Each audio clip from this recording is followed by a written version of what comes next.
what is up? What's up? Shit. Hey, it's like it seems like we've had a little bit of a task connecting. Like it's been like, it's a little bit of had the electricity issue today that we thought was gonna kind of interfere. And then I don't remember something else. They had a schedule change or something like that, where it was just kind of like hit and miss, right? But Yeah, no worries, man. No worries. we are here. We are in the building. There we go.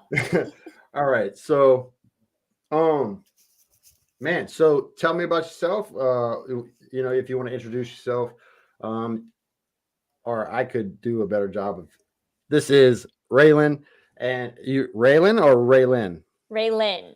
Raelyn. It doesn't Okay. I, matter. I figured I figured you were kind of like because I heard you say it one time and I was like, yeah, it's not Raelyn. So People um call me both. I really don't care. man, that's kind of the same way that I am with my last name. People are like, man, how do you say your last name? I'm like, a little bit it's not the easiest name to pronounce, so I get it. I'm not perfect at it either. I got a little bit of a lisp, so I fuck up a lot of words myself.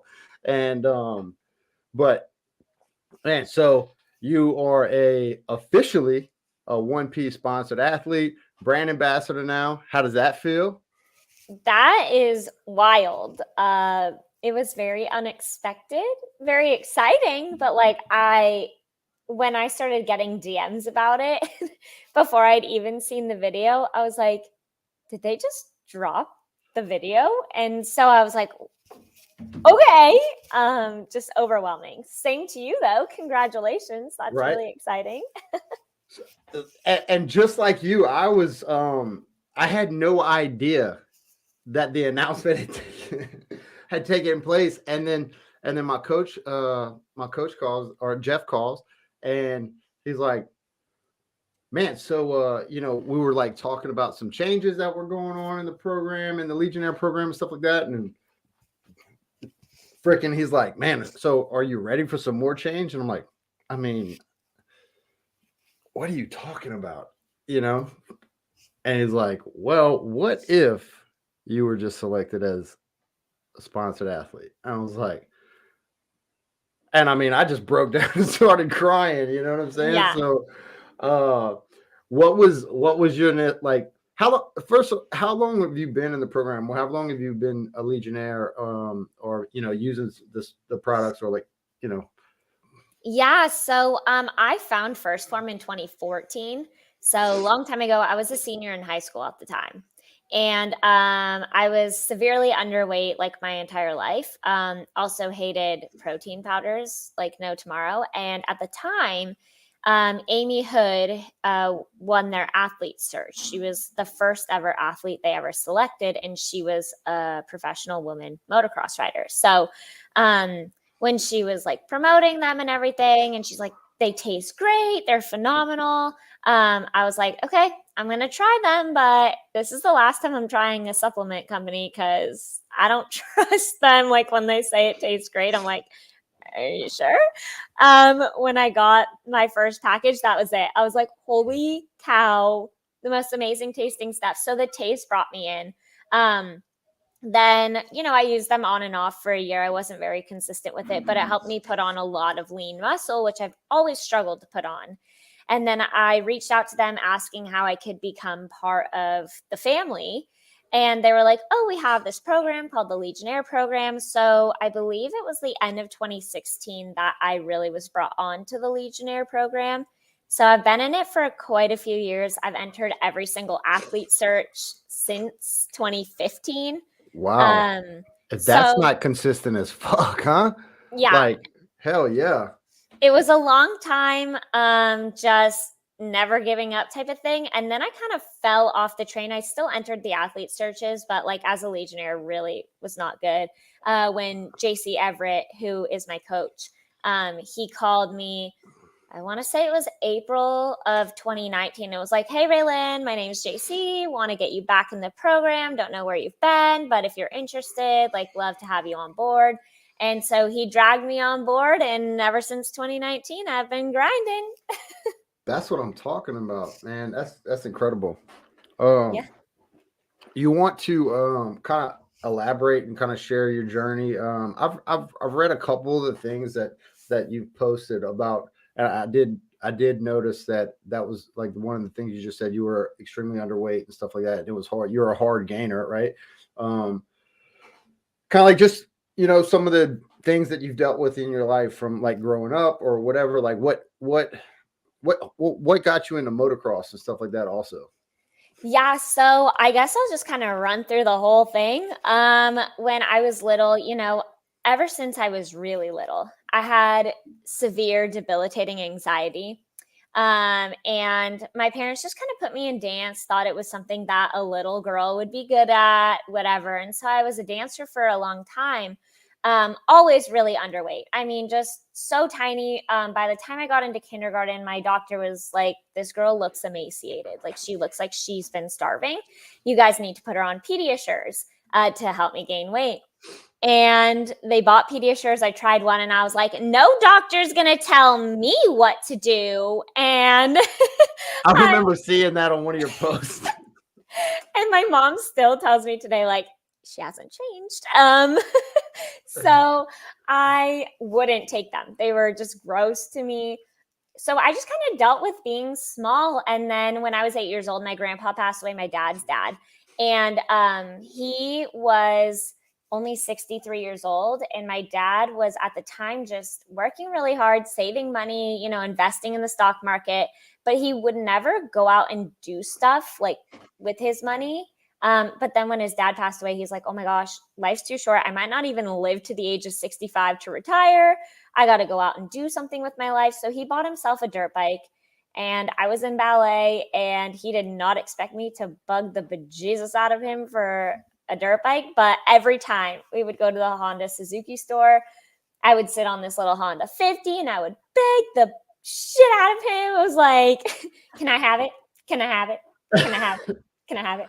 So one day he took me, just knowing I was going to sit on it. He had already talked to my mom. And I was like, can I have it? He's like, you want it? And I was like, yes. And he's like, it's yours. So once I got my Honda 50, that was it. And motocross was kind of like my solace, because after my grandpa passed away, that's when the bullying started picking up. I think there was like a lot of emotional things going on with me. My anxiety was picking up. The bullying was picking up. I was just teased because my voice, because obviously I have a very high pitched voice. My size, I'm only, currently I'm 5'2" and 100 pounds. So I'm still very, very small. So just bullied for height, weight, voice, anything that people could make fun of me for. So anytime I put that helmet on, it was like I could shut out the world, and all I could focus on was my dirt bike. So that was kind of like my getaway, and it's kind of all combined into my fitness journey and first form and everything, because without first form, I would not have been able to make my pro debut when I was 18, got into the gym at 12 to start training, but didn't really see weight gain until I got on first form products, and then made my pro debut like 6 months after I found first form. And that was it. Man, that's incredible. That's incredible. I think as kids, or when we're kids, I think a lot of us deal with some, and I don't know the severity of it, right? But I also dealt with some bullying and stuff like that at a young age, based off of like some nervous habits that I had developed from some trauma from a young age and stuff like that. But man, it's situations like that, like that. Oh, sorry. No, you're good. I'm listening. Oh, you're good. You need to get that? No, it was just spam risk. Shutting it down.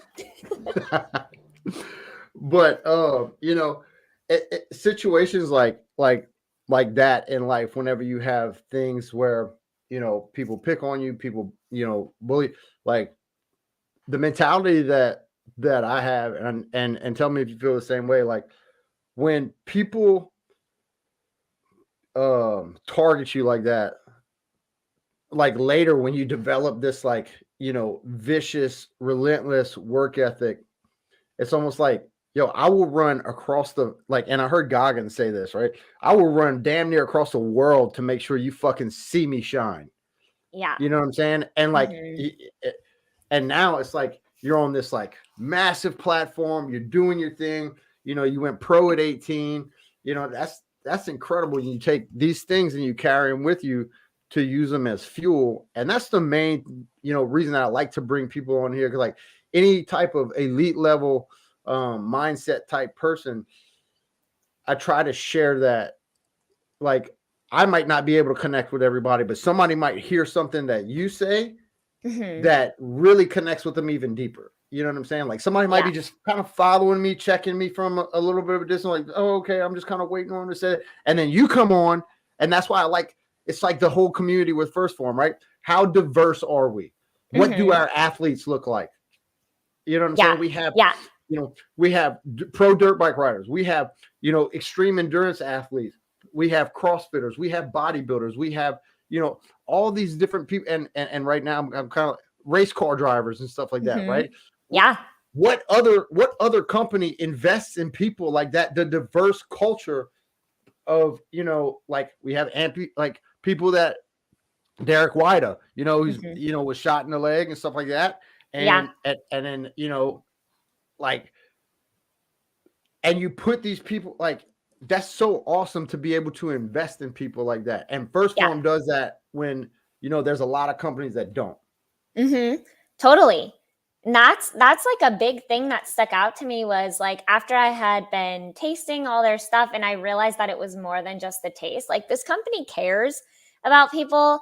And after being bullied so bad for so long, just never fitting in, I was like, there's actually a company that will like me, Right. And it was so refreshing. And I hear stories about this, like, inclusivity and stuff like this. And I think that there's like a fine line people walk there where there's political reasons for it and then there's actual reasons for it. And First Form takes the genuineness of it and is like, we're going to include everyone here because everybody has a story, everybody has a journey, and it's not for a political reason, And that's something that I love about them too, is it's genuine. It's not just for their own gain.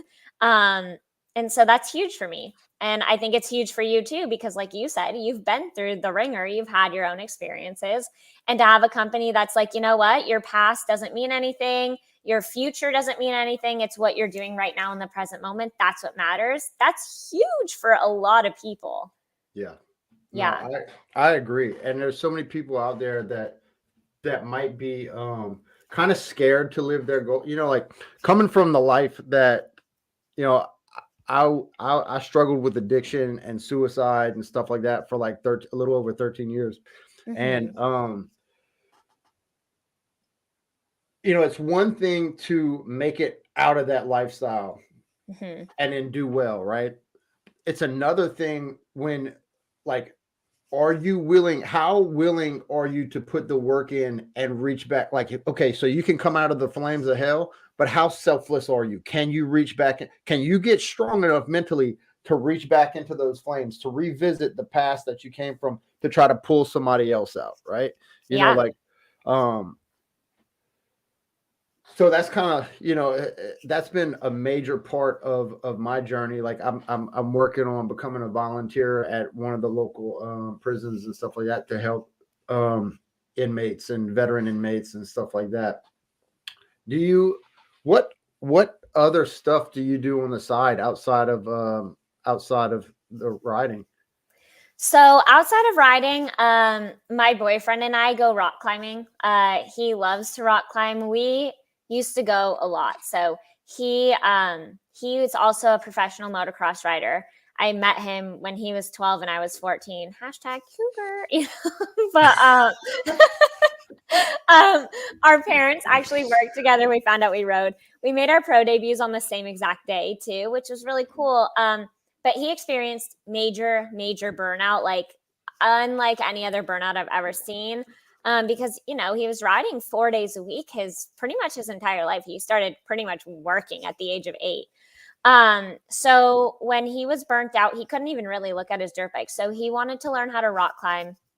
We got into it. We went so much because it was like his coping mechanism. He has a very addictive personality.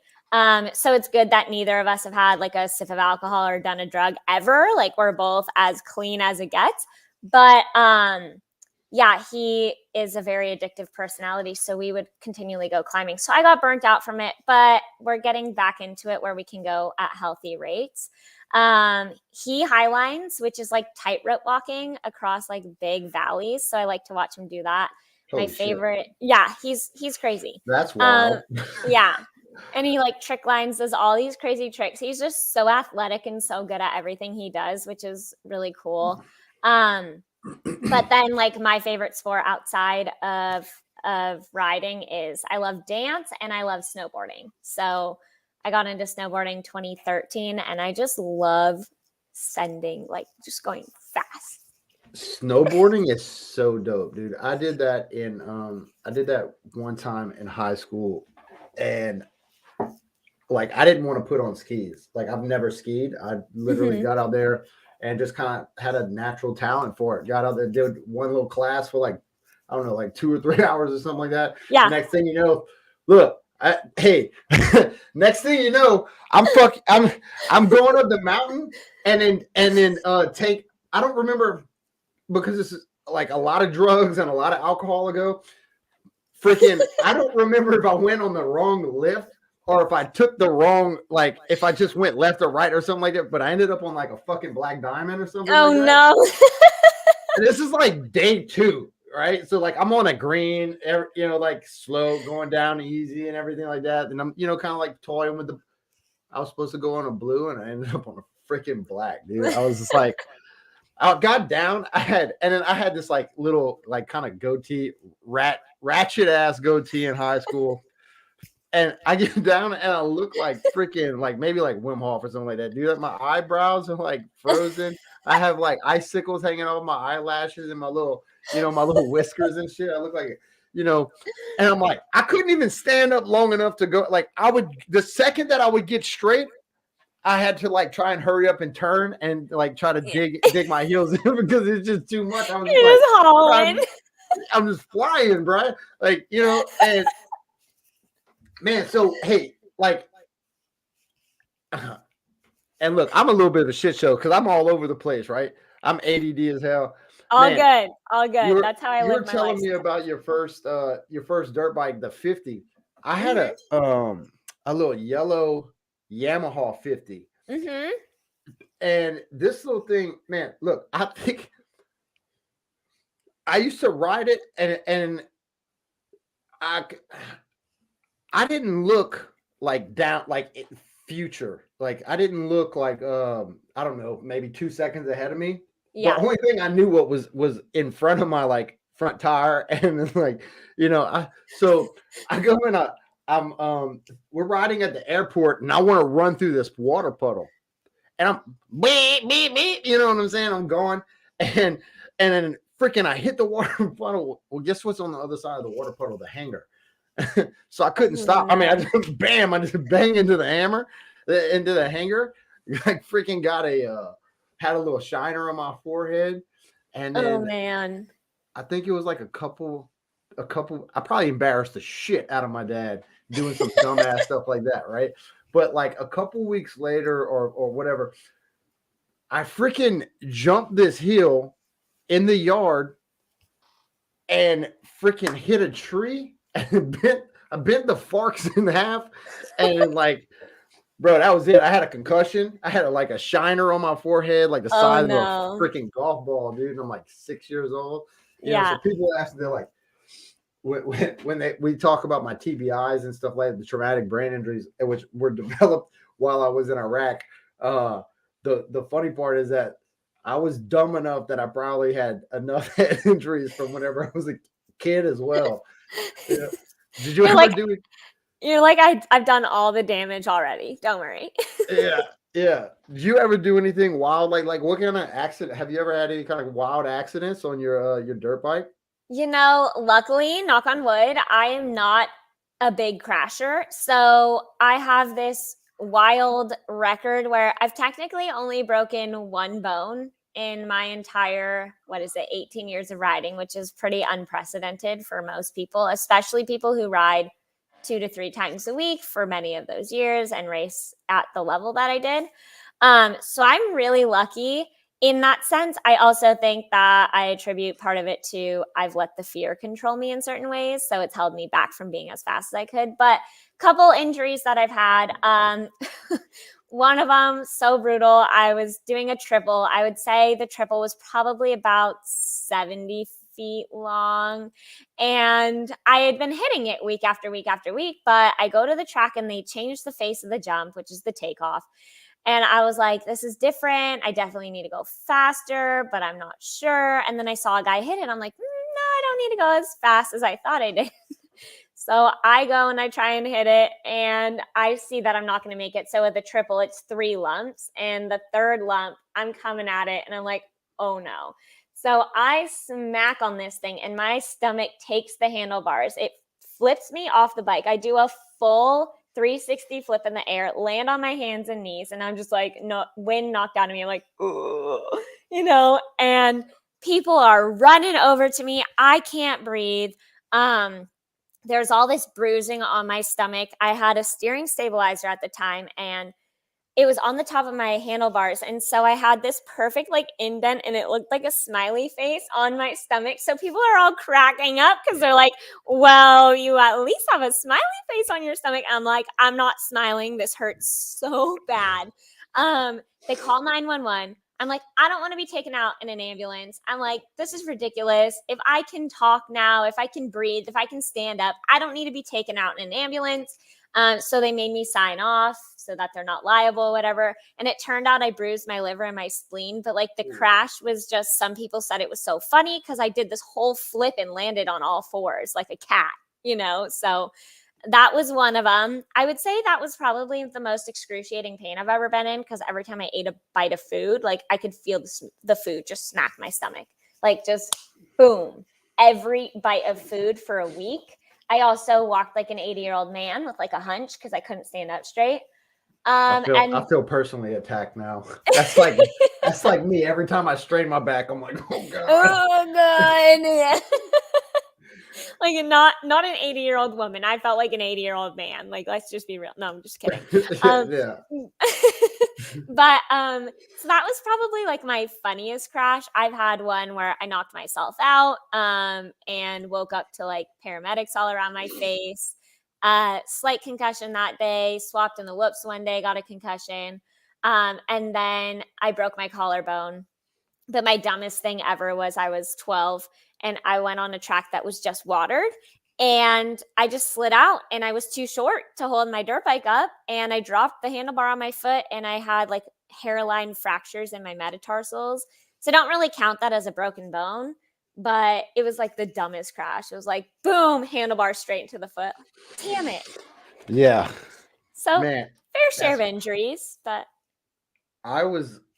and talking about that with the with how you drop the bike, we were getting ready for a 100-mile race, and I was maybe within the last 7 days, and I was doing some strength training at the gym, and I wasn't paying attention. Like, so I'm on the seated hammer strength where it's like a chest press, and I'm going to unrack because just unrack my waist. Mm-hmm. Well, I'm thinking that I'm just pulling I grabbed the 45 and I'm going to slide out. I had a 25 on the outside of it. I go to just pull I pull the 45 off and the 25 lands on my freaking foot. Ooh. I was like less than 7 days out, dude, and I'm like, man, yeah. Luckily it like kind of hit the top of my knee and then like slid down my leg and landed on my foot. So it really wasn't like coming off and then having that blunt force, trauma straight to the top of, because the bones in your foot are probably some of the smallest and most fragile bones in your freaking body. Yeah. Next to so your collarbone takes about 11 pounds of pressure to break. Your nose doesn't really take that much. That thing is like, you know what I'm saying? It's literally like you got a little, my nose is crooked as shit too. I'm sure you can see it. Yeah, mine is so crooked. It goes one way. I'm like, that's TMJ. Right, like, hey, like you ain't lived a legit life if you ain't got a crooked nose. You know what I'm Yeah. saying? Like, Yeah. you're not doing something right. You was either a fashion model your whole life, or like, you had reconstruction. But whatever, right? Man, what's your training regimen like right now? Like, what do what's your strength training look like? What does strength training look like for somebody that rides at your level? Yeah, so for me, I'm actually I train very differently than the average motocross rider because I'm so small. Like most of the women that I race against are actually pretty large size women in comparison to me. Um, there's a handful, that are about my size and my height and everything, but I train more like a bodybuilder. So I lift incredibly heavy. My regimen is very, very different than any other motocross rider I've ever seen. Um, the average motocross rider will train, like they'll lift heavy, they'll do like heavy deadlifts, heavy chest press, that kind of stuff to really build the strength. But they also have, high intensity interval days. They'll have cardio days, mainly on the bicycle. The bicycle is like one of the best way to train watts and all of that. But for me, it's like bodybuilding with bicycle or rowing, that style of training. Running will like lean me out so much. I can't run. I'll start losing weight like crazy. So it's a bit different than the average rider for me. Yeah. Because and then the whole reason to the bike is to like acclimate yourself to the positions of the ride, right? Like that's to like kind of strengthen your core, strengthen your back because of the position that you're maintaining for Yeah. that, right? Yeah, so on a dirt bike, you're using every single muscle in your body for the entire moto. So, like the professional men, they do 30-minute plus 2-lap motos. So, you take an endurance athlete and then also have them manipulate around a 217-pound machine the entire time. It is one of the most physically demanding sports in the world. And most people don't realize that because it's like, they're like, oh, you just twist the throttle and hold on. Yeah, But they like, don't get it. They don't get it. no, they don't They've understand. never, I call it the washboard, but what's it called? Like the bumps, like The braking bumps or acceleration bumps. So yeah. like if you're coming into a turn, it's braking bumps because you're like slamming on the brakes, and then the acceleration bumps are from the tire trying to grip as it goes. So acceleration bumps are usually a lot smaller, they're more chattery, and then the braking bumps they're huge, they almost turn into whoops. Um and so just that alone is so gnarly. And that's part of the reason why women are a lot slower on a dirt bike than men, because we don't put out enough wattage in comparison to them. So controlling a 217-pound dirt bike, even if you're a large woman, like it's just not as ideal as a man who could put out a lot more muscle power. And see, and that's something that I had no idea. And my family raced dirt bikes and stuff like that my whole life. So I know a little bit of stuff, but I like to, I don't remember all the terms, Mm-hmm. but I was around that. Like, I don't know if you're familiar with some of the racing areas back in Louisiana, but like Forest Hills and stuff like that or whatever. But I don't even know I don't know how many, like if they do enduros and stuff like that. Do you do enduros? I don't personally. You Um, just, that, I what just do you do is motocross. okay, and Yeah, that's with that's the track. in, yeah, okay. Yeah. I So didn't because there's off-road racing, there's hare scrambles, which is kind of like a section of off-road racing. There's enduro cross, which is like over rocks and bumps. Motocross, supercross. There's all different kinds of like avenues you can take on a dirt bike, but I just do motocross. got you. Yeah. Um, and then the way that I always like it's interesting that you said that there are like generally a heavier person on here because like when you think of like horseback riding, like I look at dirt bike riders like almost like jockeys. Yeah. That's what I picture. You know what I'm Yeah. saying? Like, Yeah. so most jockeys are light. Mm-hmm. Your pro jockeys are like little people. They're like Little. the They're smaller dudes. than me. Yes, they're Yeah. like for your best jockeys are like 4'9", Yeah. 4'10", Mm-hmm. Mm-hmm. um, and like lighter than 100 pounds. Yeah. Yeah. On a dirt bike, I would say the average rider, like male rider, there's a big range. Like there are tall guys out there that have won championships and there are short guys. But I would say the most ideal height range is between 5'6" and 5'9" on a dirt bike for a guy. When you're getting up into the 6 foot tall, you're starting to get a little tall for the bike. But as people make jokes, like Ricky Carmichael, who's the greatest racer of all time, he's always making jokes about like, or serious. He's serious. He's like, oh, these tall riders with their advantage, their long legs and the whoops, and everybody makes fun of him because he's only like 5'5". And so they're like, of course, Ricky, like that's your excuse for them. But he's right in that sense. But smaller riders do have an advantage, like power to weight ratio. They also have the advantage, center of gravity in the turns. On the jumps, you're not taking as much like wind. There's a lot of advantages to being small. And the guys technically are small, but men just put out a lot more watts in general because of multiple factors, genetically and whatever. Yeah. Yeah. What was it? I was going to ask you something about that, and I freaking absolutely lost it. All good. You can come back to it. Where do you see motocross taking you in the future, and what does this look like going forward? Yeah, so actually in 2017 the Women's Pro Series was eradicated. We have a very sexist organization that runs motocross, and unfortunately, like they'll say, oh, we're trying to work our best with you and everything, but really they're not. They don't want to spend the money on us because women don't bring as much money into it as men. We're a lot slower, like I said. If you were to take the top woman pro and the top male pro, they're about 30 to 40 seconds a lap difference. Like there's a big difference. And like I've said many times, it's just the wattage difference, but people just don't understand that. And so like, I would love to say women are catching up to the men and they're getting more aggressive, and they are. But at the same time, there's always going to be a slight genetic disparity. And I think that's something that people are like, oh, you have no faith. But I'm just like, I'm just being realistic based off of like genetics. So I mean, and look, I'm not sexist, but there are very obvious, and tell me if you disagree with this or not. There are very obvious differences between men and women genetically. 100%. Testosterone being one of them.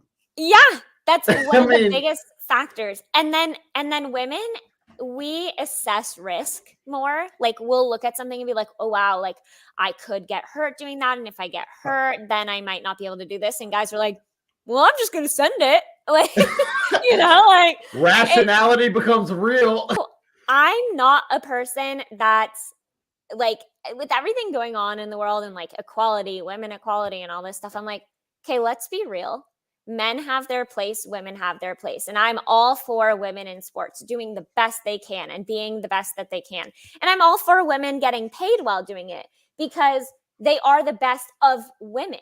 But there is never going to be a comparison between a woman athlete and a male athlete in any sport ever. It's just not going to happen. I mean, maybe in dance or gymnastics or something like that, because there's a little less women move different. Yeah. You know what I'm saying? They're more flexible naturally. There's places for women, there's places for men. And I think that women in sports should do the best that they can to get as far as they can without thinking, I'm going to race the men. How about you become the best woman in the world? Everybody's like, well, I don't want to say I'm a woman racer. I just want to say I'm a racer. And I'm like, but then you're hurting the sport for up and coming girls. Do you know what I mean? So I'm big on like the separation in a sense of. Well, that would I feel like that would okay. So I hope, and I don't even care if people get pissed off at me or not. Like this is just, so like, if you were to combine the two, what does that do for women equality, right? Like, that's not fair. Like what women fought for, like to have their own league, to have their own sports, to have their own this, right? Yeah. It's not fair. It's not fair at all. Now I tread lightly here. I do live in the state of California, so I gotta be okay. Like careful. Because I may get fired from places or like told that I can't do things for people because California. But at the end of the day, like there's a very big genetic disparity, and I don't care what you do, there's still always going to be a genetic disparity between women and men. And to say that a woman is equal to a man's strength or capabilities or hormonal release, like it's just not true. It's I don't just see not men out there birthing kids. exactly. And you know how Exactly. much pain a woman goes through during that, like Yeah.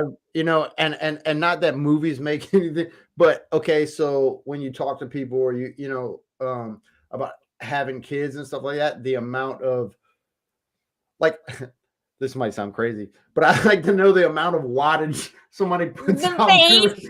during birth. You know what I'm saying? Like, put a monitor on there and let's There see you go. what happens. Let's see Live birth, right? the wattage of the muscles. Right. Yeah, like I mean for real, I'm a firm believer that we all have our own duties in the world, not even like based off of gender, but also based off of our own God-given talents and all of that. Like you are not going to see me go play professional basketball. I'm 5 feet 2 inches tall. It's not going to happen. Like, and so for people to make these assumptions that things are equal because of what like there's a fine line that needs to be walked there. It's Yeah. just I don't find it fair if there's someone going and breaking records in a female's sport type of thing. No. Yeah. Agreed. 100%. Yeah. I'm 100% on board. And you heard that ding? That like emphasized the rightness of that. But like I don't know. It's just very hard line to walk because people are going to say, "Oh, she's like transphobic or homophobic," and there's nothing wrong with that. I don't think that there's anything wrong with that. But at the end of the day, I also think we have to respect each other's like own lines that need to be walked here. No, I totally agree with you 100%. Yeah. If you start crossing Mm-hmm. the different in sports and stuff like that, it just kind of ruins everything for me. Yeah. Because I mean, like women just don't put out testosterone like a guy, No. and so they're not going to have the natural gift or not a gift. It's not gift, but the natural power output that somebody does. That's like has testosterone. You're not built the same. You know what I'm saying? It's just not built. Yeah. Yeah, like if I were to take my boyfriend, Jeremy, he's 5'6", 150 pounds. He's pretty built for a small guy. He and I go ride the same track. He can lap me in 4 laps. He's 30 seconds a lap faster than me. Like, and I would say that he and I are probably similar areas in where the place he would get in a men's pro class versus where I would get in a women's pro class currently. But he has the potential to get way better in the men's pro class than I do in the women's pro class, if I'm just going to be honest. But like, there's no comparison. He and I have been riding the same exact years. Sure, he rode a little bit more than me during the week and stuff, but there's still no comparison. It's just, I will never catch him. Yeah. And I don't want that to sound bad for like girls coming up, because that's not to say that they can't do it, but it is to say that we need our own class. Well, so if you put if you shrink his gas lines a little bit to where he can't get the fuel output, you probably and then that way, like whenever you smoke him, you can go and do your TikToks afterwards. Because I've seen those too. Like even if he was on an 85 or a 65, the dude would probably still kick my butt. Like, that's how much faster he is than me. These kids on 85s and 65s, they're passing me at the track. I've had kids on 50s pass me. I'm like, I got 8th place in the women's pro class. Are you kidding me right now? Got like 8-year-olds back. Like, wait a second. Freaking what was so I have a friend that one of the Noelle, that her Instagram is the girl who runs with dogs. Mm-hmm. And she freaking would walk me down in a run. You know what I'm saying? Like Yeah. she's an endurance athlete, like and I got her to do her first 100 miler and stuff like that. And there's certain fields where like a female can just like level a guy. Yeah. Which, I mean, there's several, like I have amputated muscles out of my leg and stuff like that, and then paralysis in my foot. So, Oh, wow. I was told that I would never run again. Well, Mhm. look at me now. You know what I'm saying? Like running, 100-mile races and stuff like that. Doctor's eating his fucking words. Right. So it's like and that's what spoke to me so much whenever I saw you say, ain't no doctor gonna tell me what to do. Yeah. You know what I'm saying? Like non-compliant, like a motherfucker. Yeah. These Like, doctors genuinely, they're just indoctrinated. They don't really know what they're talking about half the time. Let's just be real. yeah. And I love where our advancements in the medical field and stuff like that, we're able to do a lot of stuff where there's, optimizing our hormones with HRT and stuff, like just being able to become better individuals. Cause that was one of the things that I started to do because of the head injuries and the injuries over time. Like my testosterone started to tank. I was getting depressed all the time. And that's kind of like probably also attributed to the drugs, the alcohol, and everything. And then with my testosterone and all that stuff and the depression. But like medical advancements and science and things that, obviously can optimize our health, For sure. Yeah. So it's just when they're telling you can't do something, it's like, why are you saying that? But like the advancements, like you said, that was not me knocking the advancements. The stuff that we have now is wild. Well, look at the bikes. Look at the way that like they do, like with the turbos and stuff like that on these like big what are they, 4-strokes? I guess they are, like the we have 4 strokes, the on-off-road bikes and stuff like that, like the 650s and stuff. Man, those things are so. My brother has one, and it's like so powerful. Yeah. I mean, you just kind of like the throttle like that a little bit, and it really doesn't matter. You can be in like third gear, just kind of chilling, and you just kind of dump the throttle, and you're like, oh, I mean, it'll lay you on your back, right? Yeah. Like, next thing you know, your scalp's dragging on the ground.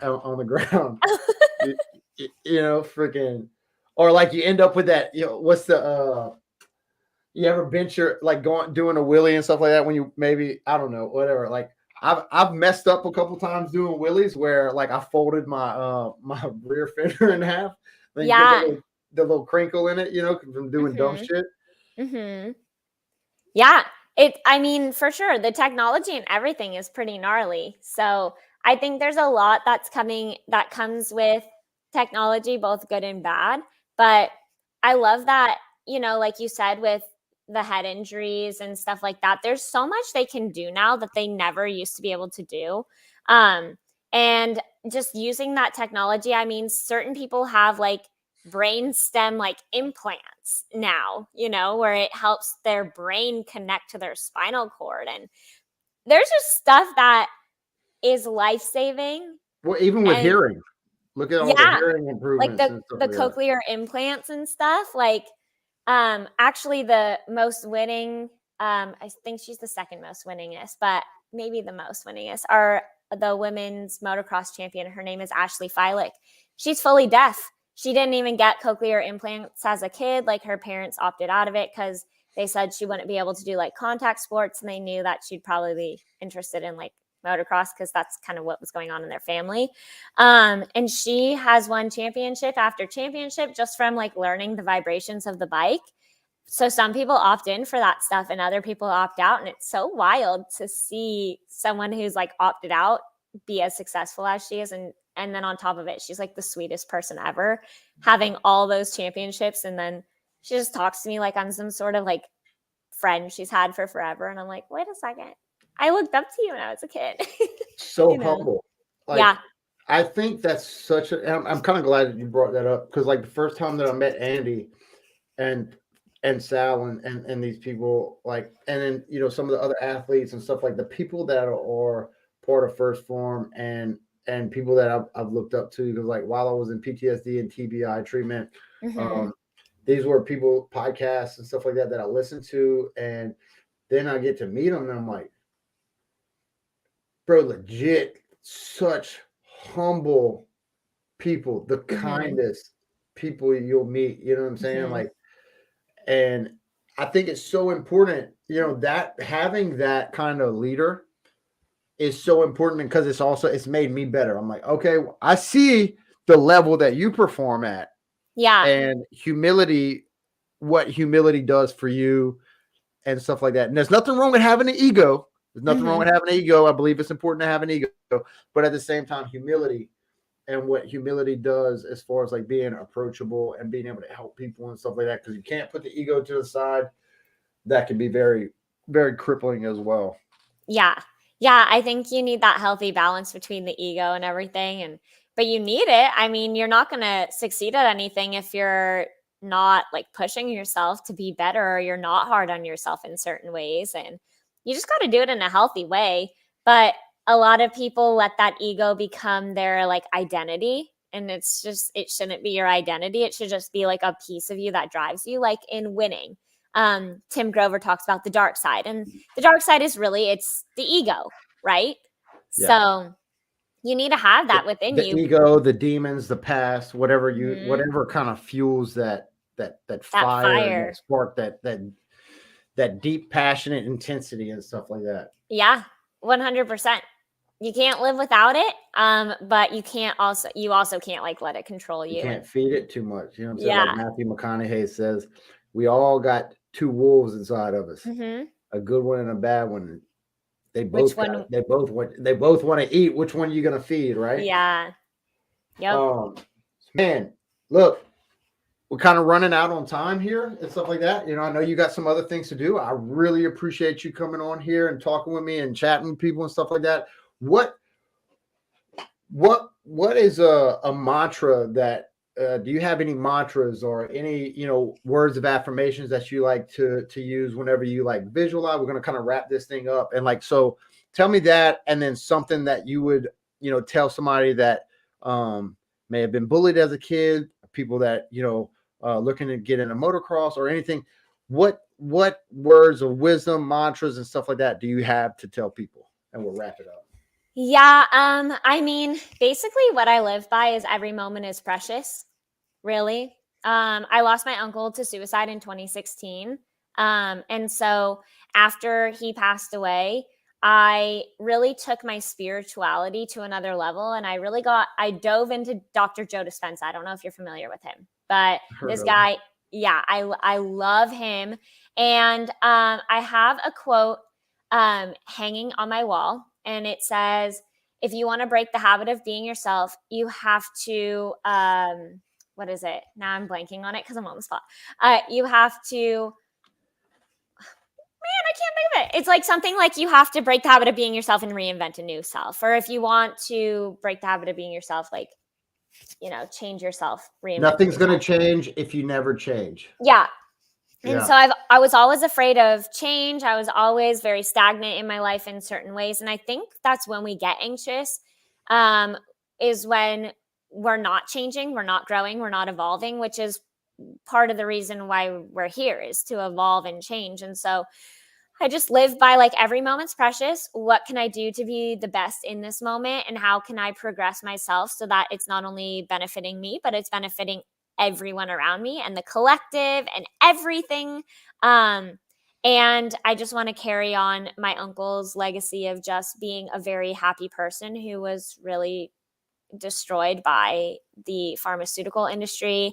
And I want to take on my grandpa's legacy, who he was a raging alcoholic and he quit drinking when my dad told him he'd never see me when I was 6 months old if he continued drinking. So he stopped drinking for me. So, like, I just like to carry on things that they didn't get to complete, um, and take my own traumas and use them to help others. So just be present. I mean, that is the secret to everything. Just be present.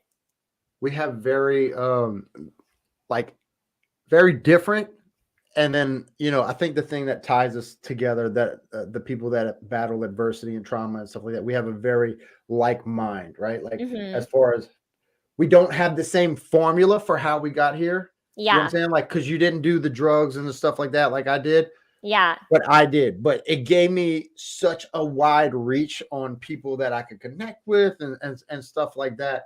Mm-hmm. It's really awesome to see people take that and then use that fire, use that hell and that brimstone and then use that to like create a whole nother passion. You know, it's like, man, why couldn't I tap into this early? It's irrelevant Yeah. why you couldn't tap into it earlier. You know, just get the fuck after it now. Yeah. Do You it know, now. now you have the chance. It doesn't Mhm. matter that you didn't get after this shit. You know what I'm saying? Like, it doesn't matter whose fault something is, but how Mhm. you respond to that. And then how do you go forward from there? And, you know, how you deal with those traumas. It's your Mhm. response. Well, that's what I was trying to say. It's your responsibility Yeah. to go It, forward with that. 100%. Like I was in the victim mentality for a long time and it got me nowhere. I'm like, no one's going to come save you. At the end of the day, I don't care what your religion is. I don't care what your politics are. I don't care how tall you are, how short you are. I don't care where you live. No one is going to come save you. You have to do things for yourself. And when you start doing things for yourself, that's when you see change in life. And that involves taking care of your mental health, your physical health, the food you're putting in your body, how much you're sleeping. What are you doing to make your goals happen? Are you wasting time? That's why I always say present moment. What can I do to be the best version of myself in this present moment? Do you have a power list? I don't. So Oh, Andy no. would kill me. He would be so disappointed. So disappointed. I used to have a power list. I was very bad at sticking to it. So I What went are through like what are some go ahead. No. And then no, I'm gonna say I went through I was actually at a full-time trauma therapy healing center last year from December 28th through March 8th. So it's been a year today since I left. And I was there 8 a.m. to 4 p.m. healing my childhood trauma. I had trauma in the household and all that. But when I was there, I took the power list out of my routine because it was all about focusing on healing all the trauma that I had gone through and the anger that I was holding on to. And then I never got back into it. So I used to have a power list, but I'm not there yet. well, I can I'll start today. I bet you have a subconscious one though. Mhm. Because people that work like you do, people work like I do, you have staples that you do every day. It may Mhm. not be written down, but it's important. I think that because one of the things I'll try to get people to write things down in journal and stuff like that. I think it's very powerful for me. That's my Yeah. opinion, right? Yeah. But like I'm working on the power list. I make my bed, track my macros, Mhm. uh, journal, um, uh, freaking. Let's see, what did I say? Make my bed, track my macros. Oh yeah, get into the VT Learning Center, Mhm. then journal, and then read 10 pages a day. Yes. You know what I'm saying? So that's Mhm. my 5 tasks that I focus on every day because no matter what happens in this shit show life that we live, those are my controllables. It Yeah. doesn't matter how bad my day is, I can always control this. Yeah. Mhm. So, and I'm pretty sure, like, I don't know if you make your bed every day or not, but I'm sure, you know, there's a certain amount of water that you drink daily. You get after it on your workouts. You know what I'm saying? So, like, Yeah. that's part of, you know. Yeah, so, like, the tasks that I try and complete every day is 3 of these, so that's 96 ounces of water. So I know the goal is, like, 100 to 120. I am on the smaller side, so I aim for 80 to 100 a day, but I'm usually at, like, 96 to 100 with this bottle. Well, I mean, you Um drink 1 ounce per pound of body weight. Yeah, exactly, like 105. So that's a good goal, so maybe, Close, like, yeah. 3 and a half of these. I couldn't Um, imagine drinking 200 ounces of water. yeah, That would yeah. be pretty tough. Yeah, I so mean, I I drink do, but not often. yeah, it's a lot. So I try and do the 80 to 100, but it's consistently like 96. Another thing that I do is I meditate or journal. I try and do both every day, but I have it was on my power list to do at least one of those. Journaling used to be an everyday thing. And then, like I said, last year with that whole thing, kind of fell off of it. I was very consistent after it. Then starting the new year, I actually had to take on a part-time job at Orange Theory this year. So my schedule was thrown off because living in California again, being a personal trainer in California was not easy while people were still wearing masks until today, pretty much. Right. And going forward. Yeah, and going forward, like people are walking their dogs or in their car with a mask on. That And then stresses me out. It stresses I me out. I literally will go down to my park and these parents have their kids in masks playing on the playground. I'm like, okay, well. But anyways, judgment on the side there. Another thing is 20 minutes of sunlight a day. I believe that the sun is one of our greatest sources of energy and we don't give it enough credit. So 20 minutes of sun every single day. I try and work out 4 to 5 days a week because if I work out more than that, then I'm fried on the dirt bike. And then 8 hours of sleep a night. So those are kind of the 5 things that I prioritize without writing them down. There you go. Mm-hmm. Yeah, you heard it here. There we go. So, all right, man. Like, so everybody can see your IG handle is where your name is. That's how you can follow you. What other socials do you have? Where can people contact you or like kind of, Yeah, so you can find me at Raelyn Rooney on Instagram. I'm at Raelyn Rooney 125 on TikTok. I don't use TikTok as much anymore because they won't let me post my dirt bike videos. So mainly my social is Instagram. I do post on YouTube. I'm trying to post more consistently on YouTube.